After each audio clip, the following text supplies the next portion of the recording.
Befogalera urehinale rahenibi memale.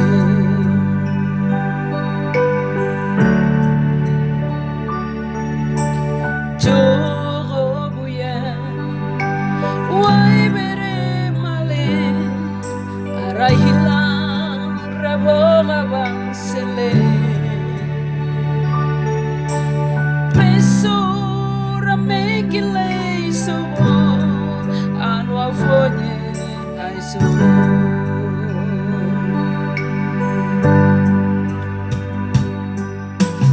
Taile Tuhan nendakan direlane wali monyek tukale waremo bule wale.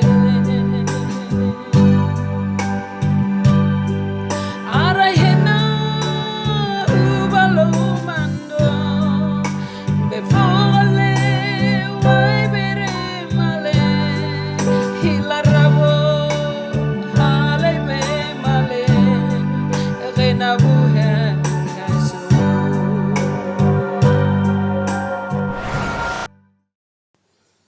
Shalom Bapak Ibu yang Tuhan Yesus kasihi. Kiranya Tuhan Yesus memberkati dengan kesaksian ini. Doa saya Bapak Ibu menyiapkan diri untuk menyambut kedatangan Tuhan Yesus. Kita berada pada hari terakhir. Sebelum saya sampaikan kesaksian ini, saya minta Bapak Ibu untuk mencari Tuhan setelah mendengar kesaksian ini dan berdoa. Ya. Firman Tuhan itu ada sebenarnya di dekat dalam hati kita. Alkitab, semua sudah punya Alkitab. Kadang karena hati yang tidak bertobat, firman Tuhan itu salah kita mengerti, dan kadang tidak pahami karena dosa kita yang menjadi penghalang untuk mengerti firman Tuhan. Sebab itu pertobatan kepada Tuhan itu suatu keputusan yang indah yang sebenarnya Bapak Ibu ambil untuk mengerti firman Tuhan juga, supaya firman Tuhan tidak dimengerti dengan jelas, dan Tuhan memberikan mimpi-mimpi juga, dan Tuhan memberikan juga penglihatan-penglihatan buka mata rohani kita untuk melihat hal-hal yang ajaib yang tersembunyi. Jadi sebagaimana Rasul Paulus katakan, apa yang belum pernah dilihat oleh mata, belum pernah didengar, belum pernah timbul dalam hati dan pikiran, ini yang Tuhan sediakan bagi mereka yang mengasihi Tuhan. Bapak Ibu yang Tuhan kasihi, doa saya kiranya Bapak Ibu diberkati oleh Tuhan dengan kesaksian yang akan saya berikan ini. Sebenarnya ini suatu mimpi nubuatan yang Tuhan berikan pada waktu pagi. Biasanya kalau saya mendapat mimpi, kebanyakan mimpi itu Tuhan berikan seolah-olah saya berada dalam hal tersebut, bahkan saya rasakan sendiri dalam pribadi saya, kadang dalam diri saya. Kadang hal ini saya rasakan atau saya alami sebelum saya pergi pelayanan. Kadang saya sakit sebelum saya berdoa bagi orang lain. Jadi ini satu pemberian karunia yang Tuhan berikan bagi saya untuk kadang merasakan sesuatu hal sebelum menyampaikan kepada orang lain. Jadi supaya kesaksian itu tidak kosong. Orang Papua bilang selalu begini, kotra kosong.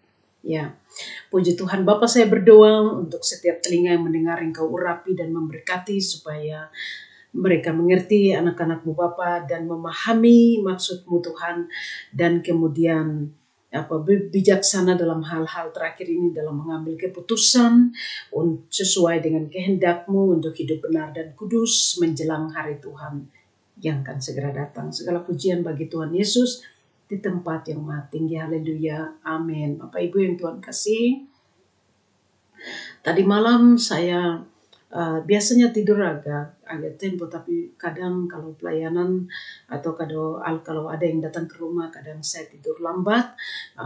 Tadi malam kebetulan anak-anak rohani mereka selalu keluar masuk rumah, jadi mereka datang kapan saja makan dan keluar masuk rumah, jadi kadang mereka perlu bantuan dan gitu. Jadi tadi malam saya tidur sekitar jam 11 malam. Sebelum tidur saya berdoa seperti biasa. Cuman tadi malam saya berdoa itu doa tidak terlalu panjang, doa secepatnya saja, tidak terlalu cepat, tapi doa yang datang dari hati yang paling dalam, yang benar-benar saya mengeluh di hadapan Tuhan. Pada saat yang sama saya memohon di hadapan Tuhan dengan segenap hati, tubuh dan jiwa.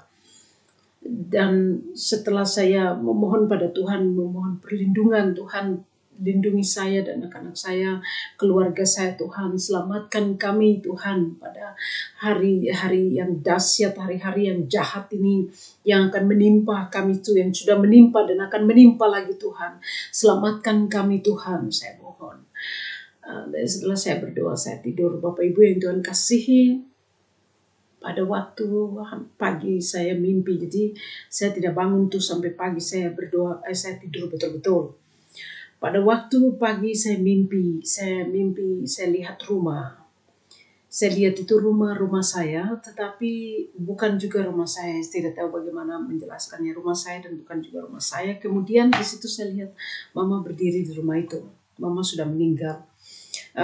Kemudian saya lihat ada 2 orang yang datang ke rumah itu. Mereka 2 itu orang Indonesia, dan mereka pegang sesuatu di tangan seperti pegang suatu alat yang untuk tembak begitu, seperti bentuk suatu vaksin untuk taruh di badan.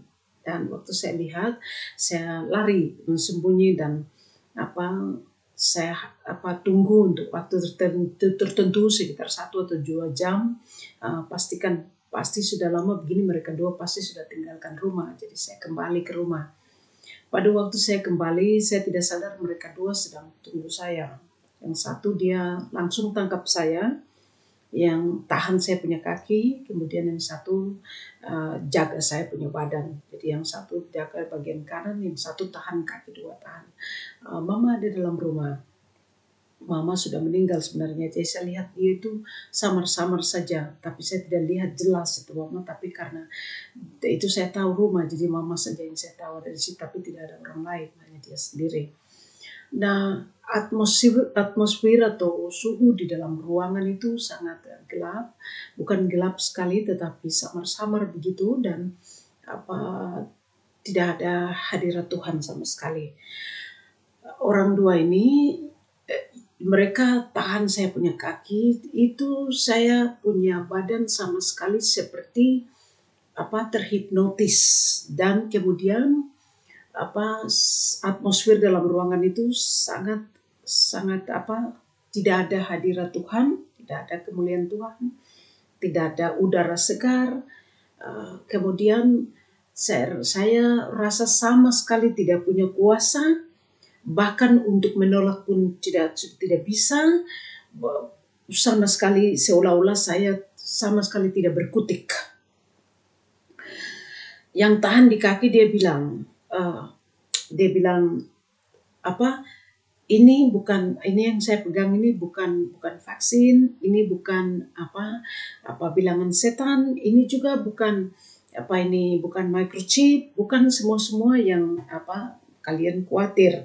Ini hanya hal biasa saja, barang biasa saja yang saya akan taruh di telapak kaki sebelah kiri dan sebelah kanan, hanya untuk menjaga untuk menahan saja penangkis penyakit apa saja di kulit badan. Tidak, bukan dalam badan sama sekali, hanya di kulit badan, penangkis saja. Dan dia bilang, lihat saya tidak taruh di tangan kanan atau di dahi seperti yang Alkitab bilang, hanya di kaki saja. Jadi di telapak kaki. Jadi mereka 2 berbicara dengan kata yang muluk-muluk untuk membujuk saya. Jadi saya lihat dalam mimpi itu, saya lihat saya punya badan, dan mereka tangkap, tapi dalam posisi yang sama saya lihat dalam tubuh roh itu saya sedang lihat saya punya badan ditangkap. Sama sekali tidak ada kuasa untuk bertindak atau menolak sedikit pun. Saya tidak tahu, betul-betul terhipnotis. Sama sekali tidak punya pikiran, seperti kosong begitu, terhipnotis. Nah, kemudian mereka taruh, saya tanya, kalau bukan vaksin apa itu di tangan? Dia bilang, ini hanya AstraZeneca. Jadi saya pikir saja itu nama apa ini, mungkin nama vaksin atau apa. Tapi dia bilang bukan, ini hanya untuk taruh saja penangkis. Dan mereka bujuk dengan kata yang muluk-muluk, kemudian dia taruh di kaki. Jadi dia kaki sebelah kiri dan telapak kaki sebelah kanan. Setelah itu mereka dua seolah-olah macam mereka dua taruh dan kemudian pergi. Pokoknya tujuan mereka hanya mau taruh saya, setelah itu pergi. Saya berdiri, dalam mimpi saya lihat saya berdiri dan saya injak, tapi saya rasa seperti saya punya badan itu ringan sama sekali. Ringan betul-betul, dan dalam saya punya badan itu seolah-olah ada jaringan-jaringan yang mereka pasang dari kepala sampai ke kaki, semua dalam badan itu sepertinya ada jaringan-jaringan gitu. Dan saya punya pikiran tuh seperti terbaca. Apa yang saya pikirkan tuh mereka bisa dengar. Saya punya pikiran tuh mereka bisa dengar. Apa yang saya lihat mereka bisa lihat. Apa yang saya dengar mereka bisa dengar. Apa yang saya ucapkan mereka bisa dengar dan tahu. Jadi semuanya mereka sudah bisa lihat dan tidak ada yang tersembunyi. Dan saya lihat itu apa yang ada di dalam saya punya badan itu dipasang atau dia kirim signal, ada jaringan ke suatu benda di luar angkasa seperti satelit yang bisa menangkap semua gerak-gerik saya. Itu saya rasa dalam badan saya sudah berubah betul, sikap pribadi dengan karakter semua benar-benar sudah berubah. Percaya pada Yesus tetap, iman kepada Tuhan Yesus tetap, pengharapan kepada Tuhan Yesus masih ada, tapi hadirat Tuhan saya tidak rasa lagi. Saya rasa kemuliaan Tuhan sudah pergi, hadirat Tuhan sudah pergi, karena sesuatu yang lain sudah masuk ke dalam tubuh saya. Firman Tuhan mengatakan kita tidak bisa menyembah dua Tuhan, satu harus pergi. Saya rasa itu hadirat Tuhan sudah pergi tinggalkan saya, kemuliaan Tuhan sudah lenyap, dan saya benar-benar terpisah dari Tuhan. Dan saya menyesal sekali, dan saya tidak tahu bagaimana mau berdoa, karena saya rasa bahwa doa yang saya akan ucapkan tidak akan didengar oleh Tuhan, karena dia sudah pergi meninggalkan saya, urapan sudah pergi meninggalkan saya, walaupun saya punya iman kepada Tuhan Yesus. Alkitab katakan setan juga beriman pada Tuhan Yesus. Bapak Ibu yang Tuhan kasih, saya punya mama dalam mimpi, dia berdiri depan saya dan dia bilang, di dalam engkau sudah ada microchip mereka pasang. Saya bilang saya tidak percaya, karena saya milik Yesus dan sudah dibeli dengan darah yang mahal. Dan perempuan ini dia bicara dalam bentuk mama, dia bicara dalam bahasa Inggris. Di dalam engkau sudah ada microchip. Saya bilang saya tidak percaya, karena saya sudah dibeli oleh darah Yesus, darah yang mahal. Saya kepunyaan Tuhan Yesus. Tapi saya punya penyesalan itu buat saya menangis karena kehilangan hadirat Tuhan. Tuhan sudah tidak ada lagi. Saya menangis sampai saya kaget bangun, Bapak Ibu yang Tuhan kasih. Saya tanya Tuhan, kenapa saya lihat mama, kenapa dua orang ini jamah saya punya kaki Tuhan. Karena saya percaya kalau Tuhan izinkan mereka, baru mereka bisa jamah saya. Kalau tidak, selama saya melayani Tuhan sejak tahun 2006, tidak ada sesuatu yang bisa menjamah kalau hanya Tuhan Yesus saya izinkan baru bisa menjamah. Bapak Ibu, di Australia saya melayani Tuhan sampai ke daerah-daerah pedalaman berjam-jam dengan mobil. Jalannya sangat rusak, betul-betul saya bilang jangan sakit hati. Tapi tidak pernah terjadi sesuatu, Tuhan selalu melindungi. Tuhan selalu lindungi, luar biasa. Dan hadirat Tuhan ada walaupun jalan itu sulit dan pelayanan sampai tempat yang jauh-jauh, tapi hadirat Tuhan itu selalu ada. Dan hadirat Tuhan yang saya perlukan dalam pelayanan. Bapak Ibu, waktu hal ini masuk ke dalam badan, saya rasa betul-betul hadirat Tuhan itu lenyap. Saya rasa betul-betul urapan Tuhan itu lenyap. Saya tanya Tuhan, kenapa mereka dua ini menjamah saya? Kemudian Tuhan sampaikan dalam hati saya, dalam roh saya. Mereka ini adalah roh penyesat. Mereka ini adalah roh penyesat yang menyesatkan anak-anak Tuhan. Sebab itu mereka bicara dengan kata yang muluk-muluk, dengan segala sesuatu untuk membeli hati anak-anak Tuhan. Dan di saat mereka pasang, setelah itu sudah terlambat, sudah tidak bisa buat apa-apa lagi. Saya tanya kenapa mama bicara gini. Tuhan katakan bahwa itu bukan kau punya mama. Itu semuanya roh penyesat dan roh kematian. Dan siapa yang menerima itu, roh kematian langsung sudah mulai bekerja dalam dia. Bapak Ibu yang Tuhan kasih, saya minta dengan segala kerendahan hati untuk didengar dengan iman. Karena tanpa iman tidak bisa menyenangkan hati Tuhan. Dan Tuhan Yesus katakan bahwa hari-hari terakhir banyak orang-orang Kristen yang akan beranjak dari iman, meninggalkan iman, dan kemudian mengikuti roh-roh penyesat. Saya percaya Tuhan bawa saya untuk merasakan betul-betul itu apa yang terjadi di saat menerima hal itu. Bapak Ibu, saya bersaksi dan kesaksian saya ini tidak kosong. Saya benar-benar rasakan betul rasa pemisahan benar-benar dengan Tuhan. Hadirat Tuhan sudah tidak ada. Dan hal itu yang buat saya sedih benar-benar. Saya kalau dipisahkan dengan apa-apa tidak apa-apa. Dipisahkan dengan manusia atau berkat Tuhan tidak apa-apa. Tapi jangan pisahkan saya dengan Tuhan Yesus. Itu saya rasa walaupun Rasul Paulus bilang tidak ada yang dapat memisahkan kita dengan kasih Yesus, kasih Tuhan. Tuhan tetap mengasihi saya, itu saya tahu. Tapi hadirat Tuhan yang seperti Musa katakan, kalau Tuhan tidak menyertai saya tidak akan pergi. Bapak Ibu, saya rasa hadirat Tuhan itu lenyap. Kemuliaan Tuhan itu lenyap. Dan saya terpisah benar-benar dari Tuhan. Itu kesedihan yang luar biasa, yang tidak bisa dibayangkan, tidak bisa dilukiskan. Betul-betul. Saya menangis dan saya kaget bangun karena suara saya dari suara menangis dan suara penyesalan benar-benar sudah terlambat. Waktu saya sadar itu sudah terlambat. Di waktu mereka tahan saya punya kaki itu, dua orang ini tuh seperti dihipnotis. Jadi tidak bisa pikir, hanya ikut-ikut saja apa yang mereka mau. Tetapi saat mereka pasang dan pergi baru saya sadar, tapi sudah terlambat.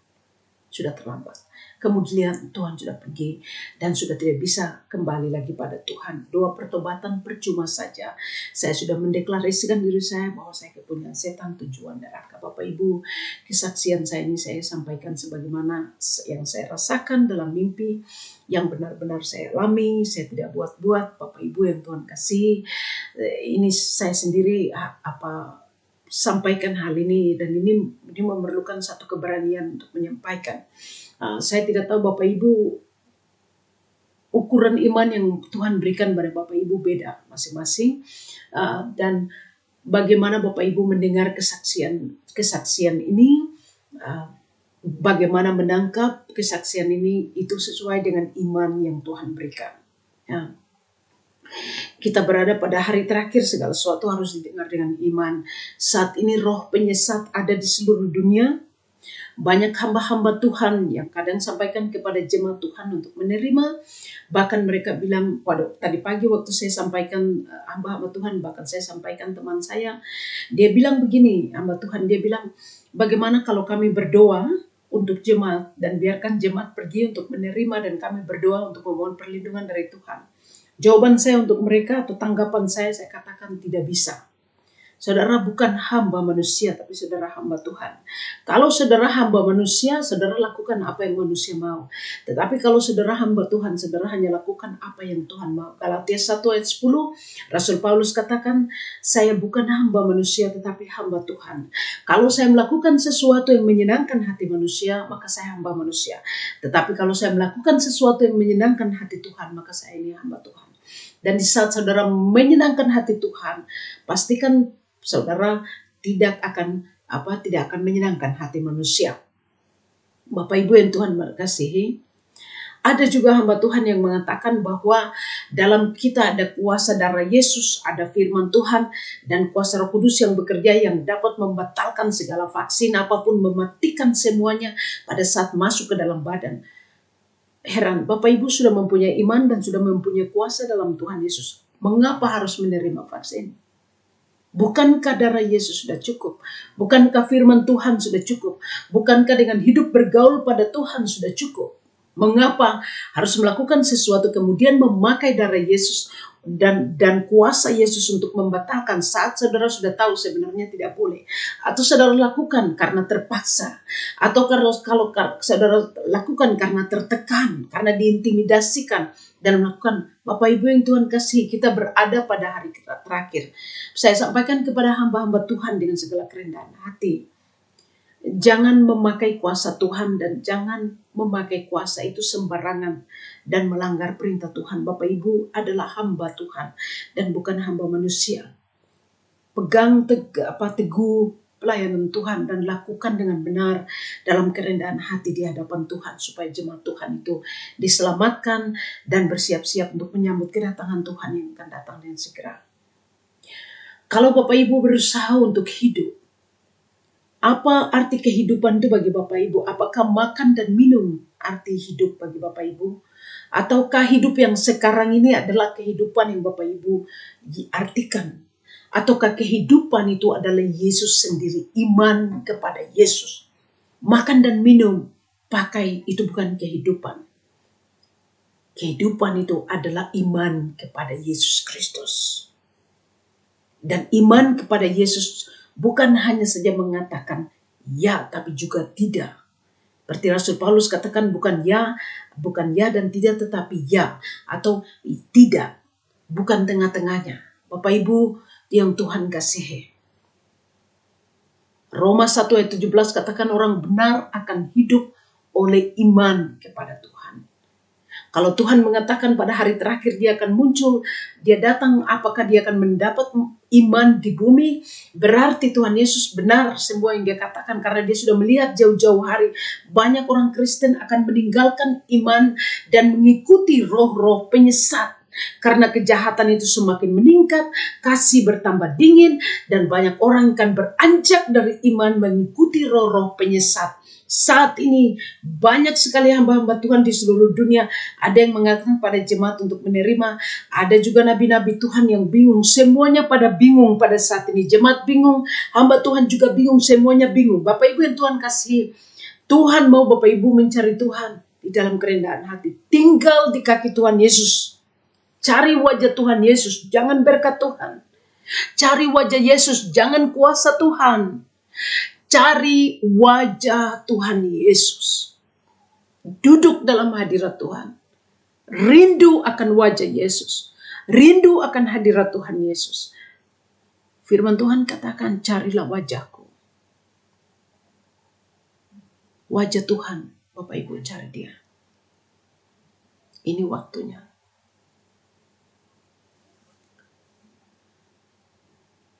Kiranya Tuhan Yesus memberkati. Dan kiranya Bapak Ibu membuat keputusan untuk maju bersama Tuhan Yesus. Sekali lagi saya mau katakan, saya tahu bahwa ada yang akan mendengar dan tidak akan terima, tetapi saya akan sampaikan pada Bapak Ibu apa adanya. Sebagaimana yang saya lihat dalam mimpi, sebagaimana yang saya rasakan, itu yang saya beritahukan dengan tidak tambah dan tidak kurang. Kiranya Tuhan Yesus memberkati kesaksian ini bagi mereka yang mempunyai telinga untuk mendengar. Tuhan Yesus memberkati. Haleluya. Ucapan selamat ulang tahun buat kakak Lydia di Jakarta, di Gading Sengon, di GKPMI, Family Kasih Gading Sengon. Tuhan Yesus memberkati kakak cantik yang sedang melayani Tuhan, dan dua kembar dan adik manis. Kiranya Tuhan memberkati. Salam damai sejahtera untuk semua jemaat Tuhan di Family Kasih Jakarta Gading Sengon. Tuhan Yesus memberkati semua. Shalom. Sampai bertemu bersama Tuhan Yesus di awan-awan. Salam, kiranya Tuhan memberkati. Amin.